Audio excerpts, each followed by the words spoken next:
ஜெயலலிதா ஜெயராம் வேதவல்லி தம்பதிக்கு மகளாக பிப்ரவரி 24, 1948 பிறந்தார். முன்னாள் தமிழக முதல்வரும் அரசியல் தலைவருமான பிரபல முன்னாள் தென்னிந்திய திரைப்பட நடிகையும் ஆவார். இவர் தமிழக முதலமைச்சராக 6 முறை பதவி வகித்துள்ளார்.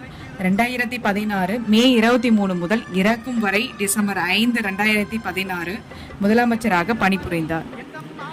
அரசியலுக்கு நுழைவதற்கு முன்னர் இவர் 120க்கு மேற்பட்ட தமிழ், தெலுங்கு, கன்னட மொழி திரைப்படங்களில் முன்னணி கதாபாத்திரங்களில் நடித்தவர் ஜெயலலிதா.